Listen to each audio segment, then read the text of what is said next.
আপনারা জানেন এতদিন ধরে 8টি দল একসাথে আমরা কাজ করে আসছিলাম। এই দলগুলোর সকলেই এখানে উপস্থিত আছেন প্রতিনিধিরা। তার সাথে আলহামদুলিল্লাহ আজকে আরো 2টি দল আমাদের সাথে সম্পৃক্ত হয়েছে। জনাব কর্নেল ওলি আহমদ বীর বিক্রমের নেতৃত্বে এলডিপি এবং এনসিপি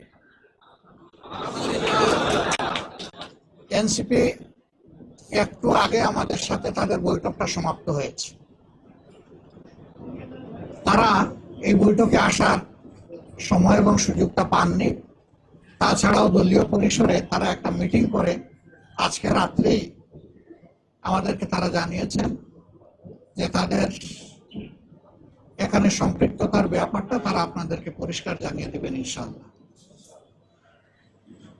তাদের আহ্বায়ক নাহিদ ইসলাম সরাসরি কথা বলেছেন আমাদের সকলের সাথে, আমরা উপস্থিত ছিলাম এবং তিনি তাদের সিদ্ধান্ত আমাদেরকে অবহিত করেছেন। তারা আরেকটি প্রেস কনফারেন্স করে তাদের সিদ্ধান্ত আপনাদেরকে ইনশাআল্লাহ জানিয়ে দেবেন।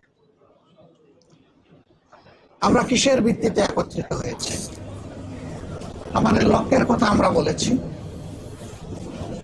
এটা আমাদের একটি মজবুত নির্বাচনী সমঝোতা।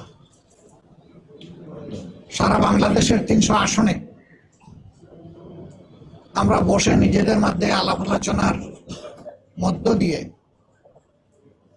বিভিন্ন আসন আমাদের মধ্যে আমরা নির্ধারণ করেছি। যেহেতু 2টা দল একেবারে শেষ পর্যায়ে এসে আমাদের সাথে তারা মিলিত হয়েছেন, আরো অনেকগুলা দল তারা আগ্রহী ছিলেন, বাট এই প্রক্রিয়া এই মুহূর্তে এখানে সম্পৃক্ত করা আমাদের জন্য খুবই দুরূহ হয়ে গেছে। অনেকের আগ্রহ থাকা সত্ত্বেও আমরা সেভাবে তাদেরকে সম্পৃক্ত করতে পারছি না। আমরা তাদের কাছে দুঃখ প্রকাশ করছি, কিন্তু জাতীয় জীবনে ইনশাআল্লাহ আমরা তাদের সাথে একসাথে কাজ করব এই জাতিকে গড়ার জন্য ইনশাআল্লাহ। আমাদের আসন সমঝোতা অলমোস্ট কমপ্লিট। সামান্য একটু বিষয় যেগুলো রয়েছে আমরা আশা করছি এটা নমিনেশন ফাইল করার পরপরই আমরা সেটাও ইনশাআল্লাহ আলাপ আলোচনার ভিত্তিতে সুন্দরভাবে সমাধান করতে পারবো। আপনারা দোয়া করবেন।